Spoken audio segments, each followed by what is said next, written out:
Take cryptocurrency or Bitcoin, for example.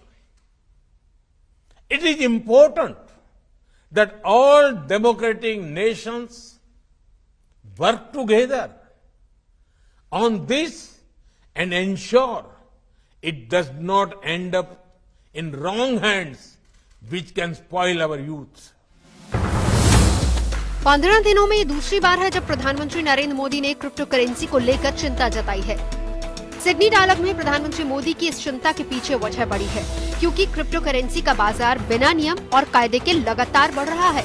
खासकर युवा इस वर्चुअल करेंसी में निवेश कर रातों रात लखपति और करोड़पति बनने का सपना संजो रहे हैं। लिहाजा सबसे पहले ये समझना होगा कि क्रिप्टो करेंसी को लेकर डर किस बात का है।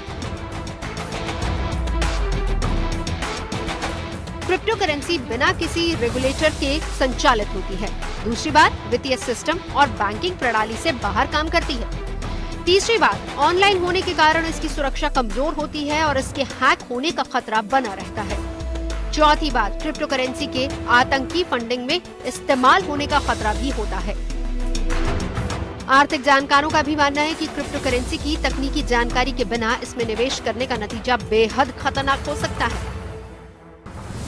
जाहिर है क्रिप्टो करेंसी के चलन से भारत जैसे देशों को ज्यादा खतरा है, क्योंकि भारी निवेश के बावजूद देश में क्रिप्टो करेंसी को मान्यता नहीं दी गई है और न ही इसे लेकर किसी भी तरह का कोई खास नियम बनाया गया है।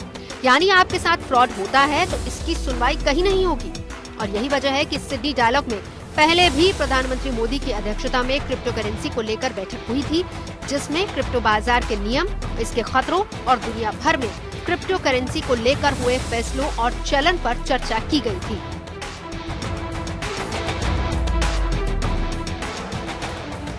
जिसमें प्रधानमंत्री नरेंद्र मोदी ने कहा था कि अनियंत्रित क्रिप्टो बाजार का इस्तेमाल आतंकी फंडिंग का जरिया बन सकता है। छोटे निवेशकों को लोक लुभावने वायदों में फंसाया जा सकता है। उनके पैसे ऐसे निवेश में फंस सकते हैं जहां से रिटर्न पर बहुत जोखिम है। रिजर्व बैंक के गवर्नर शक्तिकांत दास भी क्रिप्टो करेंसी को लेकर चेतावनी दे चुके हैं। वहीं सेबी और आरबीआई भी इसे लेकर चिंता जता चुके हैं। लेकिन दूसरी ओर क्रिप्टो करेंसी को लेकर अब माना जा रहा है कि वर्चुअल करेंसी पर रोक नहीं लगाई जा सकती। ऐसे में क्रिप्टो करेंसी का नियम और रेगुलेशन ही रास्ता बचता है। हालांकि इसे लेकर देश में आर्थिक जानकारों के बीच राय बटी हुई है। इसकी कई वजह हैं। क्रिप्टो करेंसी लागू करने की राह में वैल्यूएशन सबसे बड़ी चुनौती है। कुछ जानकारों का कहना है कि अगर क्रिप्टो करेंसी को मान्यता दी जाती है तो इसे संपत्ति या बॉन्ड के रूप में ही मान्यता दी जा सकती है। हालांकि उतार चढ़ाव के बड़े जोखिम को देखते हुए क्रिप्टो करेंसी को किसी व्यक्ति की संपत्ति मानना मुश्किल काम होगा। बैंकर किसी कर्जधारक को इस संपत्ति के आधार पर न तो लोन देंगे और न ही इसे गिरवी संपत्ति के रूप में स्वीकार किया जाएगा। यानी बात घूम फिर कर वही पहुंच जाती है कि क्रिप्टो करेंसी का क्या होगा।